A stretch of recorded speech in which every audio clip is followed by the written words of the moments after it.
Assalamualaikum warahmatullahi wabarakatuh.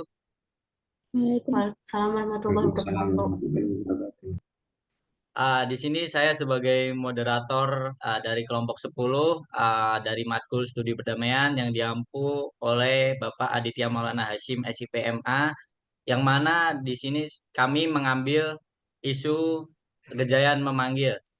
Sebelum masuk ke pembahasan, di sini saya akan memperkenalkan anggota dari kelompok 10. Yang pertama ada Zafarina Istiqomah, yang kedua ada Bianca Dwi Mulia, yang ketiga Dika Arsyidayatullah, yang keempat Rovina Dayani, dan yang terakhir Antonius Webet Atawuwur. Selanjutnya latar belakang akan disampaikan oleh Saudara Farin. Silakan Saudara Farin. Baik, latar belakang DPR RI yang mengesahkan seperti RKUHP, UU KPK, RUU Ketenagakerjaan, serta RUU Pertahanan mengacu kontroversi warga dan mahasiswa yang berada di Yogyakarta untuk melakukan demonstrasi.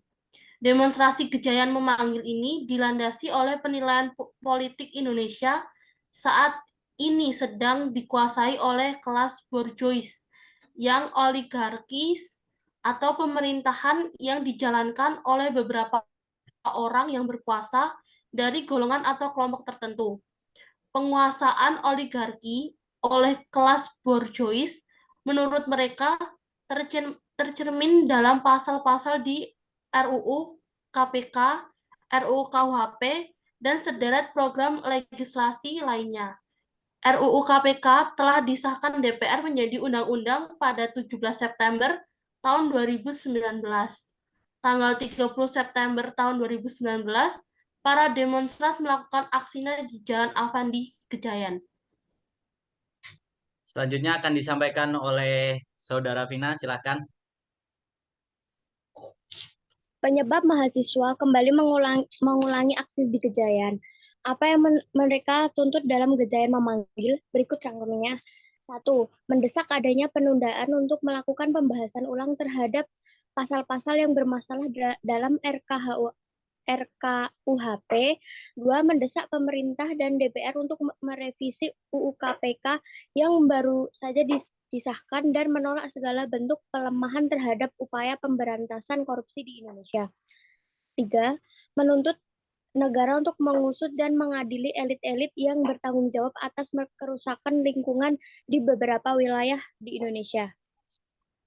Oke, selanjutnya akan dibaca oleh Saudara Bian. Silakan Saudara Bian.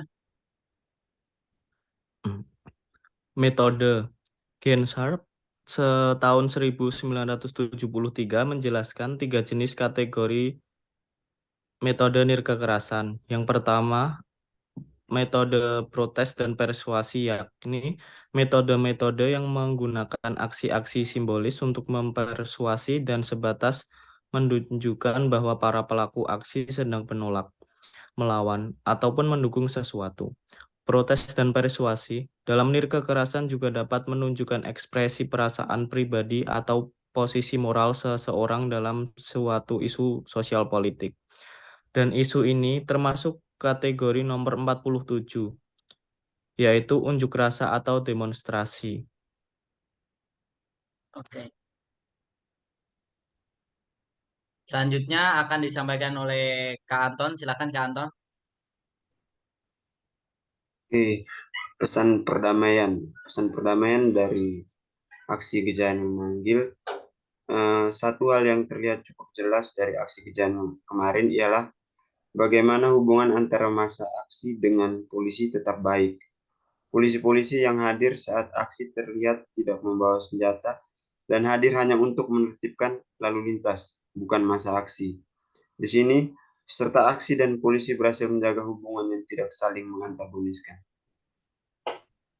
Oke, dan ini adalah alat peraga yang telah kami buat melalui poster, yang mana di sini terdapat sangat jelas hashtag Kejadian Memanggil sebagai isu pertama yang kami bawakan.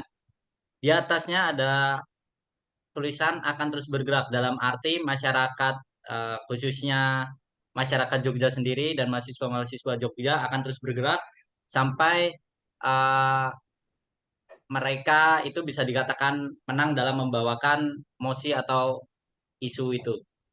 Terlihat di sini di sebelah kiri ada tulisan aksi kami bukan kuda, kami menolak ditunggangi. Dalam arti masa ini tidak mau ada yang menjadi ketua atau sebagaimana dituntut-tuntut oleh pemerintah.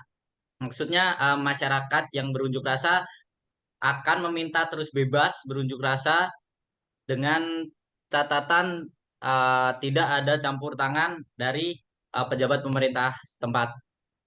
Terlihat di sebelah kanan ada beberapa kata yang menurut masyarakat telah diklaim sebagaimana tugas yang telah dijalankan oleh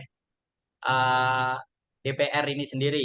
Masyarakat telah mengklaim salah satunya KPK dilemahkan, hutan dibakar, Papua ditindas, tanah untuk pemodal, petani digusur, buruh diperas, privasi terancam, demokrasi dikebiri, dan rakyat akan terus bergerak.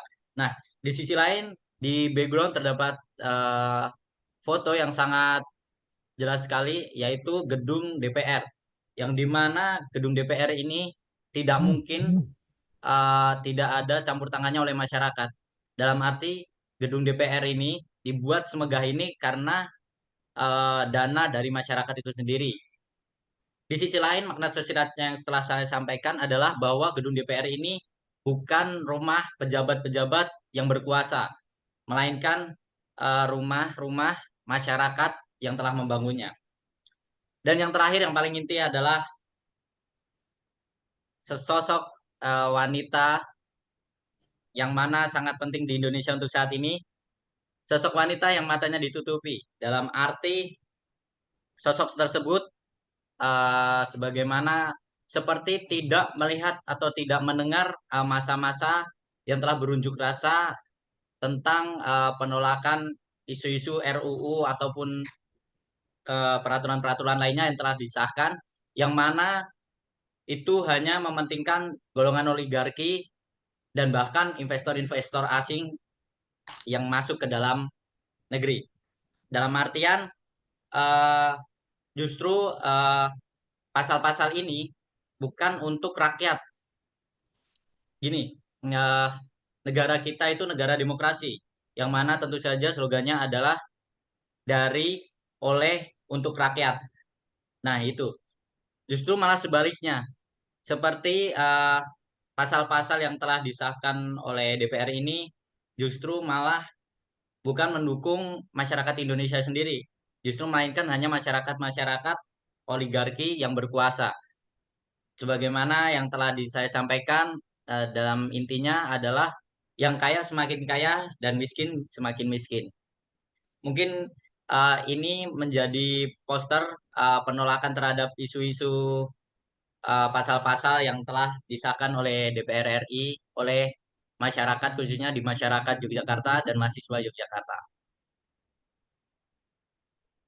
Oke, sekian presentasi dari kelompok 10. Mungkin jika ada pertanyaan boleh disampaikan nanti di notulensi yang Pak Adit berikan. Terima kasih. Saya sebagai moderator dari kelompok 10 menyampaikan banyak-banyak terima kasih kepada Pak Adit dan teman-teman yang telah berpartisipasi. Kurang lebihnya mohon maaf. Bila topik walhidayah. Wassalamualaikum warahmatullahi wabarakatuh. Waalaikumsalam. Waalaikumsalam warahmatullahi wabarakatuh.